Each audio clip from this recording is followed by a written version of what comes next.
It's tea time. Let's go.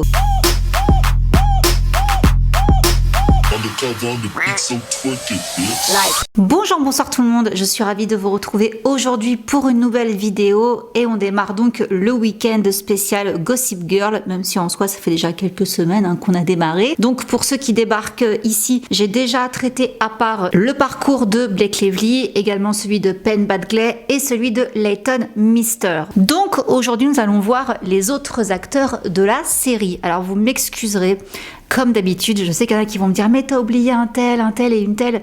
Je peux pas faire tout le monde, en fait, ça prendrait beaucoup trop de temps. Donc voilà, j'ai mis les principaux. Commençons par monsieur Ed Westwick, celui qui incarne donc Chuck Bass. Il est anglais et il est né à Stevenage le 27 juin 1987. Sa maman est psychologue et son père est prof. Et il est le plus jeune d'une fratrie de 3 garçons. Alors lui, très tôt, il a commencé à se passionner pour le théâtre. Il a donc intégré la National Youth Theatre de Londres et on a pu le voir dans plusieurs séries britanniques telles que Doctors, Casualty, Afterlife, mais il a également tourné un film aux États-Unis aux côtés de Juliette Binoche et de Jude Law par Effraction, et on a pu également le voir aux côtés de Julianne Moore dans Les Fils de l'Homme. Parallèlement à tout ça, il chante également. Donc en 2006, il va créer un groupe de rock qui s'appelle The Filthy Youth. Ils vont faire quelques titres, mais pas des masses, puisque l'année suivante, Ed va décrocher le rôle de Chuck Bass dans la nouvelle série Gossip Girl. Alors je vous raconterai comment ça s'est passé, l'audition, tout ça, dans la vidéo de demain consacrée uniquement à la série Gossip Girl, mais toutefois sachez qu'il a rencontré l'amour, même si ça n'a pas duré, sur le plateau. C'était avec l'actrice Jessica Swartz. Ils sont sortis ensemble de décembre 2008 jusqu'en 2010. Ils se sont séparés pour des histoires d'infidélité. Je vous en parlerai un peu plus loin dans la vidéo quand on abordera l'histoire de Jessica Swartz. Et parallèlement à Gossip Girl, on a aussi pu le voir dans la série Californication. Ça, c'était en 2009. Ensuite, comme je vous disais, donc 2010, il se sépare de Jessica pour se mettre en couple avec une autre actrice de série télé, Phoebe Tonkin, avec qui il restera 1 an. Jusqu'en 2012. Et en attendant, côté cinéma, on a pu l'apercevoir dans Donnie Darko 2, l'héritage du sang, mais également dans Chalet Girl et aussi J. Edgar, aux côtés de Leonardo DiCaprio. Donc, comme ses partenaires dans Gossip Girl, il va également être égérie de plusieurs marques, dont Pen Shop, K-Swiss. Il va même participer à un défilé au printemps-été 2013 à Milan, pour ensuite reprendre les chemins des plateaux de tournage. Et là, ce sera pour le film Roméo et Juliette, avant d'enchaîner dans Last Flight, puis Freaks of Nature, ainsi que Ransom Games et The Crash. Et là donc nous arrivons en mai 2017, il se met en couple avec un mannequin qui est également actrice,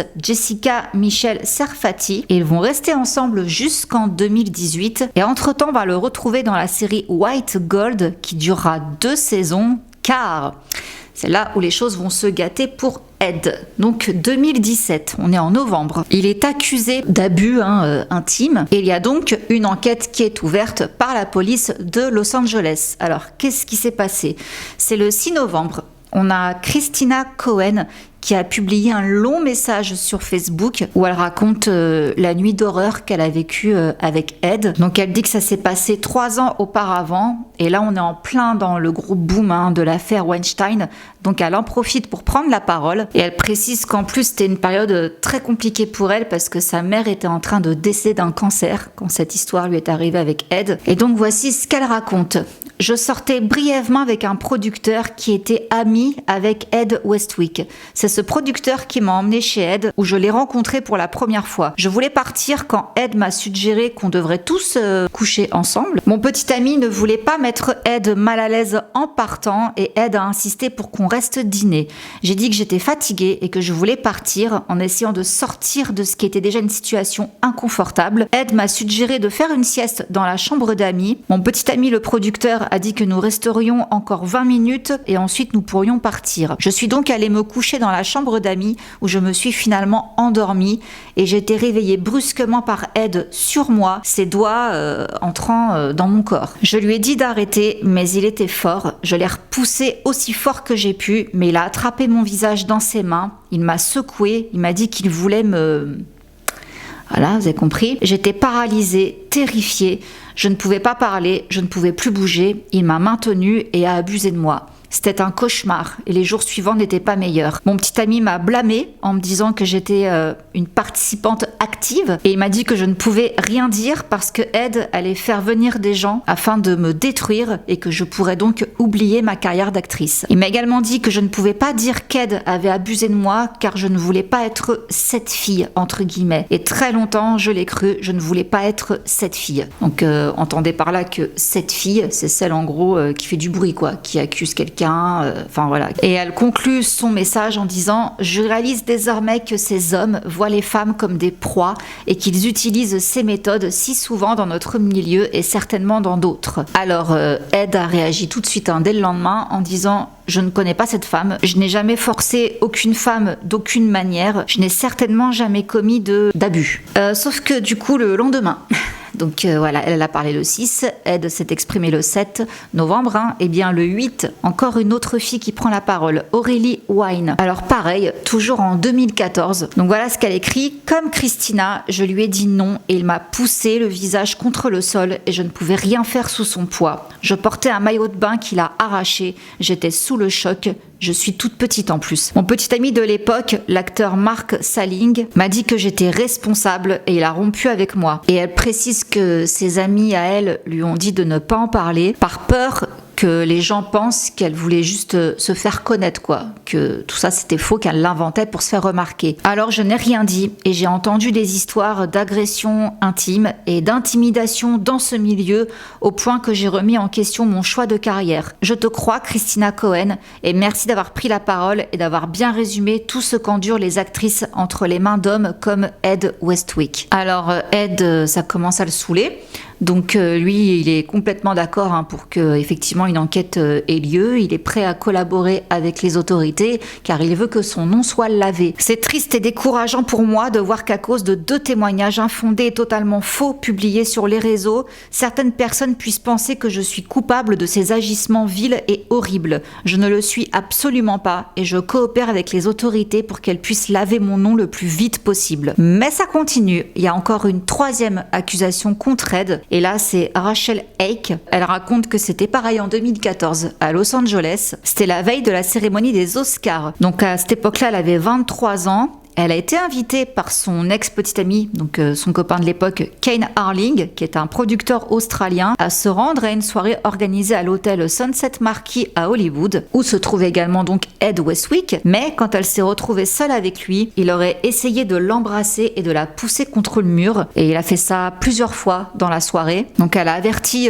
son petit ami, seulement il ne l'a pas pris au sérieux. Il lui a dit que Ed s'était sûrement juste mal exprimé. Et il a quand même essayé d'apaiser les tensions en disant que Ed allait lui présenter ses excuses. Donc elle a été rejoindre Ed pour qu'il s'excuse, sauf que là il l'a tiré sur un lit, il l'a agrippé par la poitrine, elle l'a repoussé de toutes ses forces et elle a réussi à partir et ça s'est arrêté là. Alors là ça fait 3 accusations. Bon voilà, il était comme je vous dis sur une série White Gold. Du coup qu'est-ce qui s'est passé? Il s'est fait cancel. Mais pas que de ça, il y avait également autre chose sur quoi il travaillait, ça s'appelait Ordeal by Innocence. C'était une mini-série en 3 épisodes et il tenait l'un des rôles clés. Du coup la chaîne BBC n'a finalement pas diffusé les épisodes comme c'était prévu à Noël. Et voilà ce qu'ils ont déclaré. Il s'agit d'allégations sérieuses qu'Ed Westwick a fermement niées.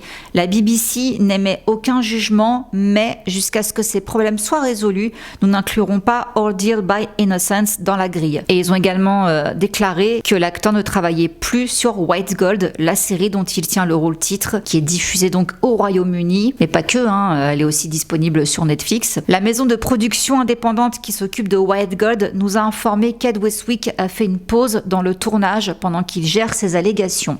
Donc l'enquête est ouverte, elle se poursuit. Donc pour rappel, on est en novembre 2017. Et bien le 7 mars 2018, une 4e femme va parler. Alors là, c'est une plainte d'Hayley Camille Friedman. C'est une styliste de 24 ans ans et elle parle d'une nuit d'horreur qu'elle aurait vécue avec lui et elle le décrit comme étant un abuseur en série ainsi qu'un alcoolique violent et fou. Donc elle, pareil, ça s'est passé en 2014, en août pour être plus précise.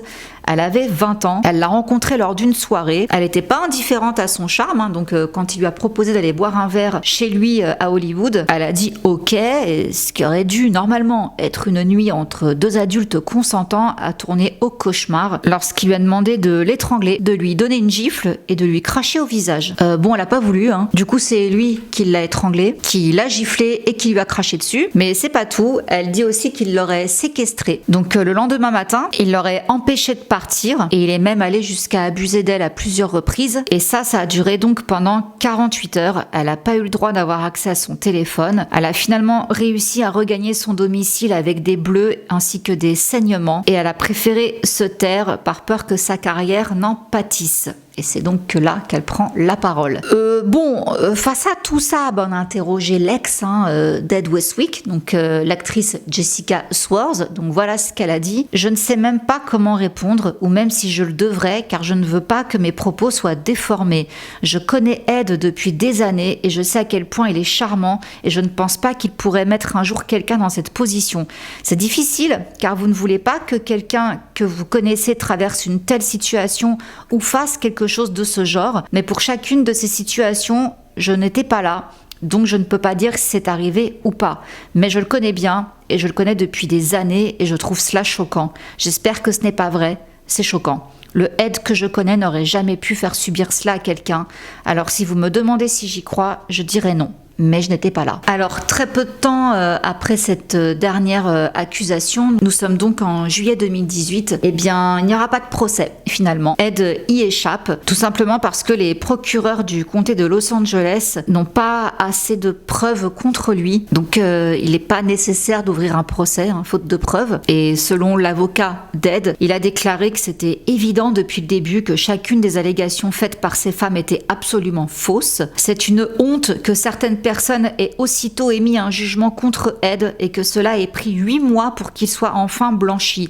J'espère que ceux qui l'ont jugé trop vite, sans savoir quoi que ce soit du manque évident de preuves contre lui, réfléchiront mieux la prochaine fois avant d'accuser publiquement quelqu'un qui n'a rien fait de mal. Et quant à Ed, il a juste déclaré « Le juge a fait ce qui était nécessaire. Je serai de retour au travail très bientôt. » Voilà, fin de l'histoire. 2019, il se met en couple avec le mannequin sud-africain Tamara Francesconi. Malheureusement, après 2 années, ils finissent par mettre un terme à leur relation.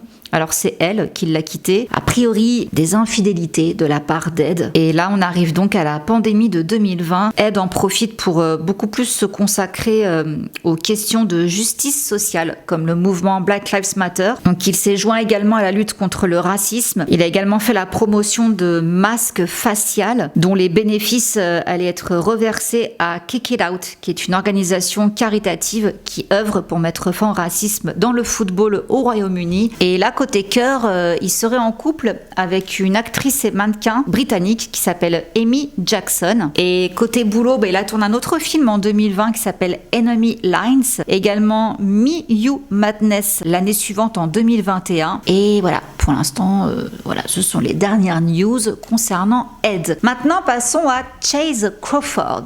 Le beau Nate. Alors Chase, c'est son deuxième prénom. Il s'appelle Christopher Chase Crawford. Et il est né le 18 juillet 85 à Lubbock, au Texas. Son père est dermato et sa mère, elle est prof. Il a également une petite sœur, Candice, qui fait du journalisme et qui était aussi Miss Missouri en 2008. Petite parenthèse. Alors lui, il a commencé par le mannequinat. Et très jeune. Il a décroché son diplôme en 2003. C'était au lycée Trinity Christian Academy. Et c'était un élève, c'était un peu le beau gosse du bahut, quoi. Il faisait du foot, du golf. Et après, il s'est inscrit à l'université Pepperdine à Malibu, donc en Californie. Il est même devenu membre de la confrérie Sigma Nu. Mais il savait pas trop quelle voie choisir, quoi faire exactement, voilà.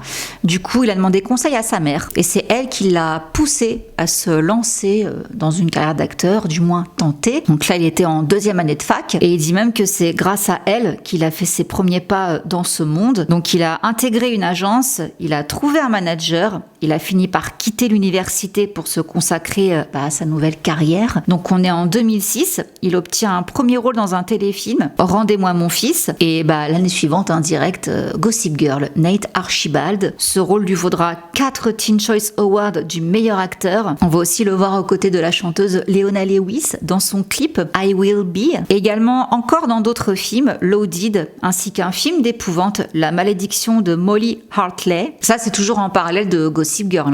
On a aussi pu le retrouver aux côtés d'Emma Roberts et 50 Cent. C'était dans le film 12. Après, il était pressenti pour jouer dans le remake de Footloose, mais finalement, ça ne s'est pas fait. Et là, on est toujours pendant Gossip Girl. On est en juin 2010. Il va avoir droit à son premier mugshot. Qu'est-ce qu'il a fait, le vilain? Il a été arrêté par la police du Texas. C'était à Plano, une banlieue de Dallas. Il avait 56 grammes de Marie-Jeanne sur lui. Il était un petit peu après minuit. Il était sur le parking d'un pub avec un pote à lui. Et ils étaient en train de se fumer un pétard, quoi. Donc manque de peau, ils se sont fait contrôler. Du coup, ils ont été placés en garde à vue. Bon, il a rapidement quitté le commissariat. Il a quand même eu droit à sa petite photo. Il a payé sa caution. Et alors là, à cette époque-là, on estimait qu'il risquait 6 mois de prison ainsi qu'une amende de $2000 s'il était reconnu coupable. Bon, finalement, il a eu des travaux d'intérêt généraux à faire. Il s'est bien plié aux conditions fixées lors de son entente avec le procureur. Donc, il a bossé dans un hôpital ainsi qu'une église même. Et il s'est tenu à l'écart de toute bizarrerie pendant 1 an. Donc voilà, ça s'est réglé. Et donc, 2 ans plus tard, il donne la réplique à Jennifer Lopez et Cameron Diaz dans Ce qui vous attend si vous attendez un enfant, ainsi qu'un autre film, Peace, Love and Misunderstanding. Ouh la vache, c'est dur à dire. Mais il a également prêté sa voix. C'était pour des séries animées, Les Griffins et également Robot Chicken. Bon, entre-temps, Gossip Girl se termine et en 2014, on le voit apparaître dans Glee. On va le retrouver ensuite dans Mountain Maine, puis dans une série de 10 épisodes qui s'appelle Blood and Oil, où il va faire la rencontre de l'actrice Rebecca Rittenhouse, avec qui il sera en couple jusqu'en 2019. Après, il décroche un petit rôle dans L'exception à la règle, avant d'enchaîner avec le film On Draft. Il retourne ensuite à la télévision dans Casual, puis dans I Do Until I Don't, et encore un autre projet, Héloïse. On va aussi le voir jouer les psychopathes dans Charles Tex Watson, mais ce qui maintient, je trouve, bien sa carrière à flot, c'est en 2019 quand il décroche un rôle dans la série The Boys, qui est diffusée sur Amazon. D'ailleurs, il s'est fait un corps, je le précise parce que lui-même il en parle, qu'il passe des heures et des heures à la salle de sport, bien qu'il déteste ça, et il a un régime très spécial pour justement avoir ce corps d'athlète. C'est une série particulière, ceux qui regardent, c'est un peu spécial. That's right. That's right. Mais c'est pas mal. Et en 2020, il était à l'affiche d'un thriller qui s'appelle Inheritance, aux côtés de Lily Collins. Voilà, franchement, il n'y a rien à dire sur Chace Crawford. C'est, à part sa petite arrestation, voilà. Non, c'est un gars qui fait pas parler de lui, il est archi discret, à ce qui paraît, il est hyper sympa. Donc voilà, il fait son petit bonhomme de chemin tranquillou et y a pas grand chose à dire, quoi. Maintenant, on va s'attaquer à Taylor Momsen. Alors elle, c'est pas pareil. Taylor Michelle Momsen, donc elle est chanteuse, musicienne, actrice, modèle, mannequin, et elle est née le 26 juillet 93 dans le Missouri. Alors elle a baigné dans la musique depuis toute petite, son deuxième prénom Michelle, c'est un hommage à Mick Jagger, donc ses parents l'ont fait baigner dans la musique très tôt. C'est quand même important de le noter, ça vient de là, sa passion pour la musique, parce que ça a démarré très jeune, dès ses 5 ans. Mais avant ça, alors on parle souvent en interview, elle a commencé quand même très très tôt dans l'industrie, sans qu'on lui ait demandé son avis. Elle a commencé dans des publicités, dont une pour Shake and Bake, elle avait seulement 3 ans. First you have to roll the bag up. This is how you make shake and bake. Donc c'est ses parents qui l'ont inscrite à la très célèbre agence Ford Models. Donc voilà ce qu'elle dit à propos de ça. Mes parents ont signé un contrat pour moi avec Ford quand j'avais 2 ans. Personne ne veut travailler à 2 ans, mais je n'ai pas eu le choix. Toute ma vie, un coup j'étais à l'école, un coup je n'y étais plus. Je n'avais pas d'amis, je travaillais tout le temps et je n'avais pas de vraie vie. I mean, I started acting and I started modeling at 2 and acting at 3. So I started, you're not making your own decisions when you're that young. I didn't mean that as a negative statement. It was just, music was the thing that I chose, that, I'm now making my decisions on my life, and it's something that I want to do. So it's something that I picked, whereas acting is something I've just done my whole life because I started so young. I wouldn't call it, not rude, I just, it's what I was. It's how I grew up. So, I don't really think about it other than that's the life I lived, and it was, you don't know any different if that's what you're doing when you're that young, So I like where I am now, so I don't, no regrets. I like what I'm doing now, and everything I've done prior to this has gotten to me to where I am today, so I'm thankful for that. Voilà, donc parallèlement à tout ça, elle a aussi reçu une éducation religieuse assez stricte. Donc c'était à l'école primaire de Our Lady of Lourdes Catholic School, puis à la Herbert Hoover Middle School dans le Maryland, avant d'étudier la danse au Center of Creative Arts à Saint-Louis. Et concernant donc son éducation auprès des sœurs, elle dit qu'elle se faisait frapper parce qu'elle allait à l'école avec des jupes trop courtes, selon les bonnes sœurs. C'était pas une bonne époque non plus parce qu'elle a dit qu'elle s'est toujours sentie très seule à l'école. Elle y restait à chaque fois que pour une semaine avant de repartir en voyage pendant 2 mois. Donc elle avait toujours des contrats à droite à gauche. Et concernant son rapport à la religion, voilà ce qu'elle a déclaré beaucoup plus tard. J'ai grandi en tant que catholique. Mais avec le temps, j'ai commencé à penser par moi-même. Je ne suis pas religieuse du tout. Mais tout le monde a besoin d'une sorte de catharsis.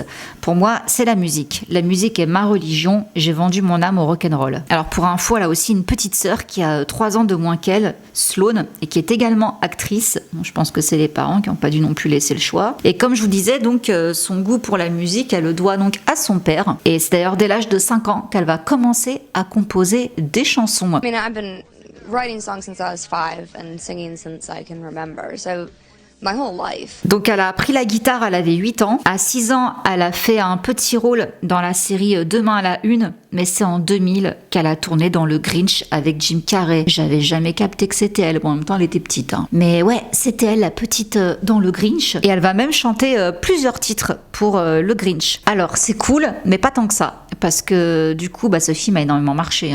Tout le monde l'a vu. À l'époque, il a fait beaucoup de bruit.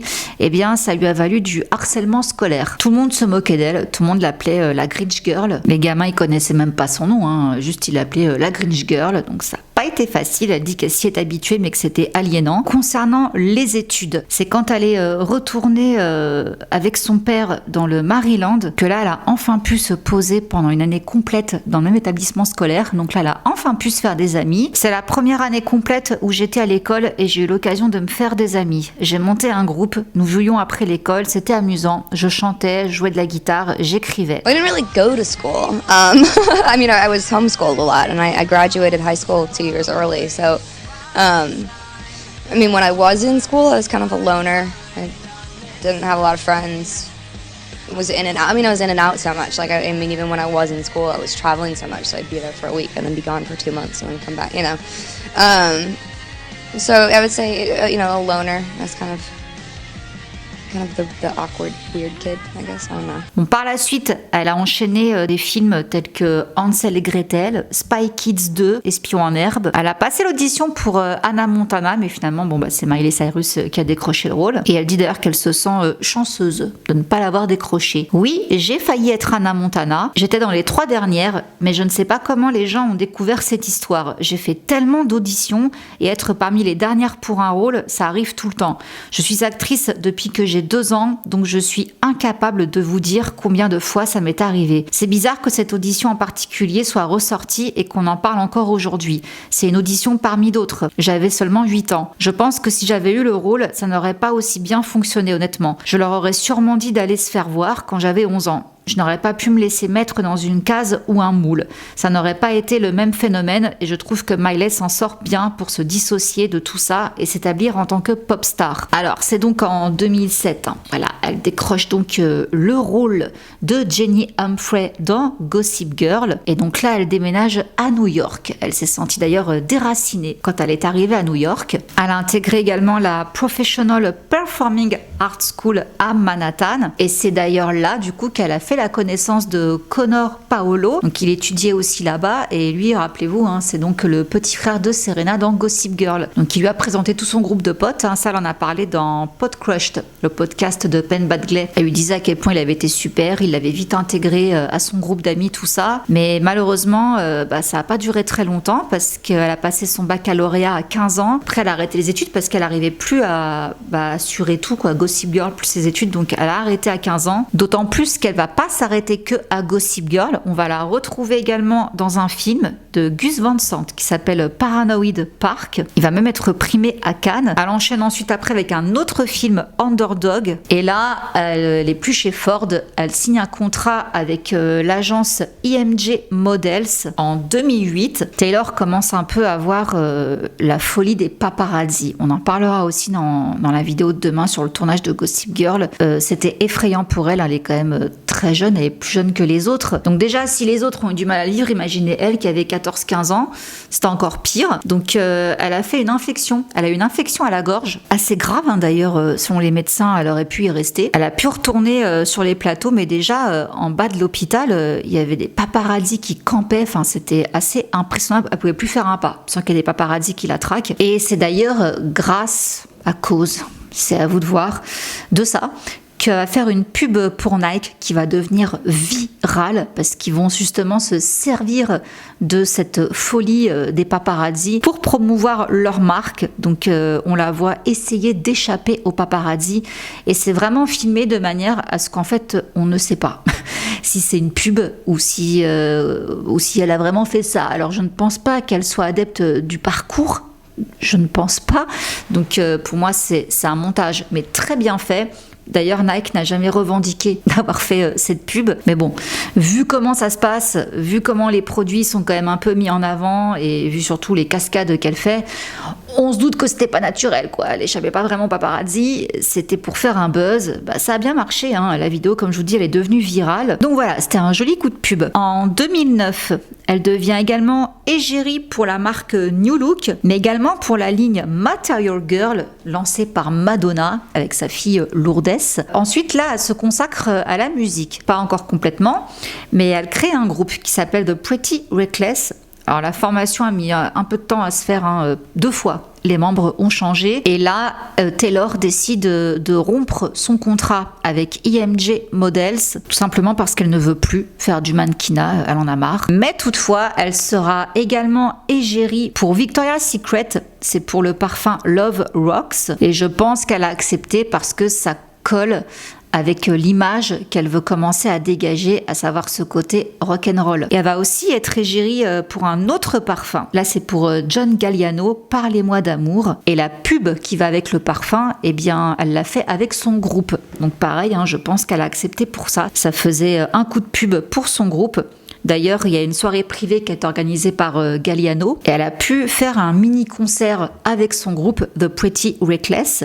Et c'était d'ailleurs sur les quais de Seine, à Paris. Bon, toujours en termes d'égérie, elle va collaborer avec Samantha Tavassa. Donc, elle va faire plusieurs shootings au Japon. Mais la musique, comme je vous disais, donc au premier plan. Donc, nous sommes en 2010. Avec son groupe, ils sortent leur premier titre, Make Me Wanna Die, qui fait partie de la bande-son du film Kick-Ass, et leur album sort la même année, il s'appelle Light Me Up. Et en interview, elle dit donc qu'elle a commencé à bosser sur cet album 2 ans avant qu'il sorte, donc elle était encore sur le tournage de Gossip Girl, et c'était assez intensif, donc elle dit qu'elle n'a pas dormi pendant 2 ans. On commençait à travailler sur Gossip Girl à 5 ou 6 heures du matin jusqu'à 20 heures environ, puis j'allais en studio et on enregistrait jusqu'à 2 ou 3 heures du matin, puis je rentrais chez moi et je recommençais le lendemain.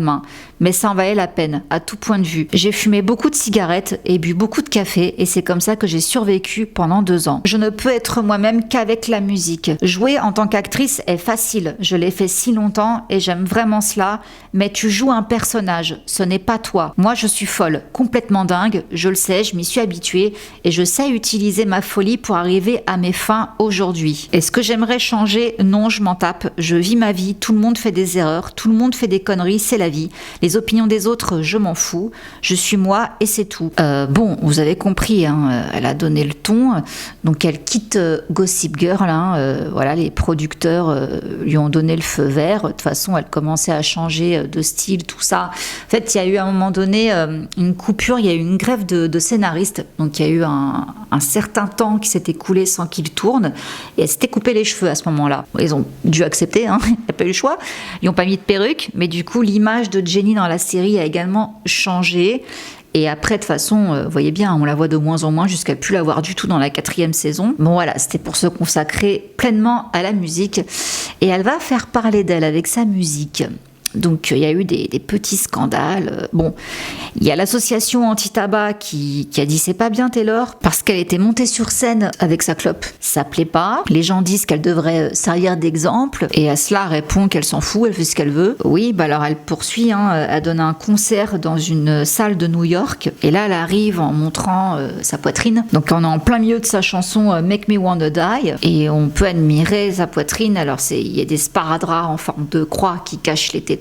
Mais ça a fait parler, enfin les mineurs quoi, donc c'était quand même assez osé, rock'n'roll attitude quoi. Alors elle sort des conneries en interview, hein, du style j'ai couché avec un prêtre une fois. Bon ça c'est pas trop passé, c'était une émission de radio en Nouvelle-Zélande. Mais elle a dit que pour elle c'était un genre de gros FUCK, hein, vous avez compris, pour toutes les agressions intimes et autres accusations de pédos. Voilà, qu'il y a eu ces dernières années. Bon, alors elle nous renvoie à son titre Going Down. Donc là, ça parle de religion catholique. Bon, elle a aussi chanté Miss Nothing, où là, elle se moque de Miley Cyrus. Je ne sais même pas qui est Miley Cyrus. Il n'y a pas de comparaison entre nous. Je suis une rockeuse, c'est une pop star. Nous sommes tout à fait différentes. Je n'ai rien contre elle. Je ne la connais même pas. Je n'écoute pas ses affaires. Où est la vraie musique? Qu'est-il arrivé à Zeppelin et les gens qui jouent leurs propres instruments? Il y aura toujours des pop stars, mais ce n'est pas la vraie musique, ce n'est pas moi. Bon, autant vous dire qu'elle a commencé à gonfler, hein, à faire un peu trop de provoque, genre à la Madonna, tout ça. Donc bon, elle s'est pas fait très bien voir. Il y a plein de magazines qui lui reprochent d'être une sale gosse, quoi, de pas être assez pro, d'avoir une attitude trop désinvolte. Et on arrive donc en août 2011 où là, bon bah ça y est, c'est acté. Elle décide d'arrêter sa carrière d'actrice. Elle et son groupe vont faire plusieurs premières parties, notamment celle d'Evanescence, mais également de Guns N' Roses, puis de Marilyn Manson, et c'est en 2012 qu'elle quitte définitivement la série Gossip Girl. Alors bien qu'elle ne voulait plus faire de mannequinat, finalement en 2013 elle va signer un contrat de mannequinat avec Next Model Management, et l'année d'après, en 2014, elle sort un nouvel album avec son groupe qui s'appelle Going to Hell. Et là donc on arrive en 2017, il y a le décès du chanteur Chris Cornell. Ça va beaucoup la marquer. Elle va même chanter une chanson en son hommage lors d'un concert avec son groupe. Et c'est suivi d'un autre décès aussi qui va beaucoup la marquer. C'est le décès de leur producteur, à elle et à son groupe. Il est mort d'un accident de moto 1 an après la mort de Cornell. Donc voilà, ça n'a pas été une bonne période pour Taylor, mais bon, elle poursuit les tournées avec son groupe. Et en 2018, ils ouvrent leur chaîne YouTube, donc on peut avoir accès désormais à leurs titres sur la plateforme. Et maintenant, elle poursuit en fait son petit bonhomme de chemin quoi, avec son groupe. Voilà, il y a plus grand chose à dire. Je pense que d'avoir été très jeune, balancée là-dedans, ça l'a bien saoulée.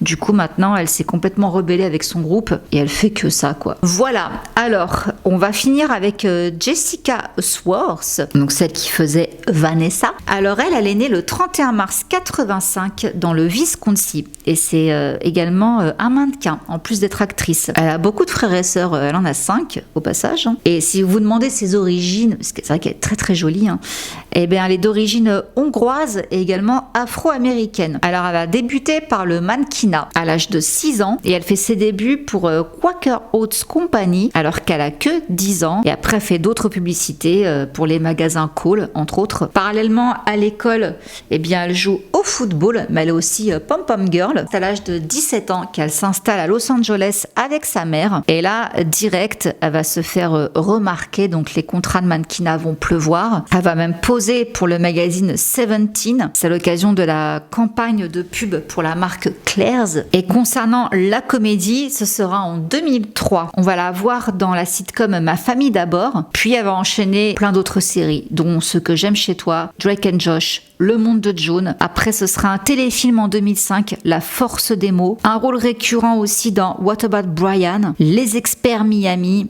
Et là, bingo, 2007, elle intègre le casting de Gossip Girl. Alors, elle reste pas jusqu'au bout, Vanessa. Elle reste 4 saisons. Donc, c'est en 2012 qu'elle décide de quitter la série. Et comme je vous disais au passage, donc elle est restée 2 ans avec Ed Westwick, donc de 2008 à 2010. Et voilà ce qu'elle dit à propos de cette relation. Beaucoup d'entre nous sont sortis ensemble et je me souviens que quand Ed et moi avons commencé à nous fréquenter, nous voulions garder cela très privé. Sortir ensemble lors d'un match de basketball de la NBA mettait un tout autre niveau de regard sur notre duo. Donc une fois qu'ils ont commencé à sortir, ils ont plus trop pu cacher leur relation. Mais elle dit quand même qu'elle est heureuse que leur histoire soit déroulée en 2008, bien avant l'arrivée de TikTok, car selon elle, les réseaux sociaux ont rendu la vie des célébrités encore plus infernale. Nous étions comme des enfants parce que je me souviens qu'ils ont appelé et ils ont dit que nous avions tous besoin d'agents de publicité et que nous avions besoin d'agents de sécurité. Et nous avons dit, attendez, c'est fou, nous sortons juste du travail et essayons de dîner. Donc voilà, c'était pas simple de sortir avec sa co-star quand une série cartonne autant. Bon, elle poursuit sa carrière, donc on va la retrouver dans Somebody Help Me, mais également dans Fired Up, Piranha 3D, qui va super bien marcher. Il y aura même une suite, mais elle sera pas dedans. Et après, elle va enchaîner plein de seconds rôles. Amour, mariage et petit tracas avec Mandy Moore. Mais comment font les femmes avec Sarah Jessica Parker. Le cast de Central Park avec Ben Stiller. Donc ça, c'était pendant Gossip Girl. Et donc, elle nous rapporte, quand elle a quitté la série, ce qu'il s'est dit. Quand j'ai commencé la 4e saison, j'ai en quelque sorte eu une discussion avec les producteurs. Nous ne savions pas ce que nous allions faire avec les personnages. Après avoir joué quelqu'un pendant 4 ans, ça peut être un peu répétitif. Donc j'étais prête pour un changement. Je me suis tellement amusée et je me suis fait des amis que je garderai toute ma vie et c'était tellement génial de travailler dans la ville de New York. Mais j'ai tiré le maximum de Vanessa. Je n'ai plus rien à raconter avec elle. En 2012, cette fois-ci, elle décroche un premier rôle avant d'enchaîner avec Art Machine. Puis on la retrouve aussi dans Love Bite et dans le clip 22 de Taylor Swift. Alors après, elle est revenue à la télévision pour une série, mais elle a fait que le pilote. Ça s'appelait The List. Mais bon, voilà, vous connaissez la chanson. Il y a plein de pilotes qui sont filmés, mais qui finalement ne donnent rien. Après, on a pu la retrouver dans le film Pawn, également Les Stagiaires. Entre-temps, côté cœur, elle a fréquenté 4 ans, de 2014 à 2018, un joueur de football américain qui s'appelle Scotty McKnight. Et elle est revenue encore au petit écran, c'était dans Men at Work, c'était pour un seul épisode, avant d'enchaîner avec une autre série, Complications. Malheureusement, ça ne durera qu'une seule saison. Donc là, elle retourne au cinéma dans Aventure d'un soir et Tête 2, ainsi que Ma vie rêvée, avant de retourner au petit écran à nouveau pour la 2e saison de Kingdom. Et ensuite, on va la voir également dans la série Twin Peaks, ce sera pour la 3e saison, mais elle aura un rôle un peu plus récurrent dans encore une autre série, c'est la série Shameless. Et après, on peut la retrouver encore dans une série, elle a fait que des séries pour le coup, mais aux côtés de son ancienne co-star. Donc Leighton Meester sera pour la série The Orville. En 2019, elle se met en couple avec le joueur de hockey Brad Richardson et ils accueillent une petite fille le 11 janvier 2021 et elle s'appelle Bowie Ella Richardson. Et là, en mai 2022, donc l'an dernier, ils ont annoncé leur fiançailles. Entre-temps, elle a créé un podcast, XOXO, et elle invite plein de célébrités dessus, mais également les créateurs de la série Gossip Girl. Il y a aussi un épisode avec Nina Dobrev, dont elle est super proche, elles sont très copines toutes les deux depuis 2009. Donc tout va bien pour Jessica. Alors j'anticipe, je sais qu'il y en a qui vont me demander, le petit frère tu l'as pas fait? Non, lui je sais qu'il est parti de Gossip Girl pour tourner dans Revenge. J'adore cette série, mais non, après la vidéo elle va être beaucoup trop longue si je devais parler de tout le monde. Par contre, je ferai une vidéo à part sur Michelle Trachtenberg, parce qu'elle a joué aussi dans Buffy et des trucs un peu bizarres autour d'elle parce que elle a disparu d'un coup comme ça alors qu'elle était partie pour bien marcher, quoi. Donc je crois qu'il y a eu des trucs bizarres avec elle. Bref, je me pencherai mieux sur son cas, mais d'entrée de jeu, je voulais faire un truc à part avec elle. Donc voilà, ce sera prévu. Et après, j'avoue, si je devais faire tous les parents, tout ça, on s'en sortait pas, quoi. Donc désolée, je me suis arrêtée à eux. C'était vraiment les principaux. Voilà, mais écoutez, je vous laisse là. On se retrouve donc demain pour la vidéo uniquement consacrée au tournage de la série. Et ça bouclera toute cette saga de vidéos sur l'univers et les acteurs de Gossip Girl. Je fais plein de gros bisous et je vous dis à demain. Bisous, ciao. Undercover on the beat, so twerk it, bitch. Like.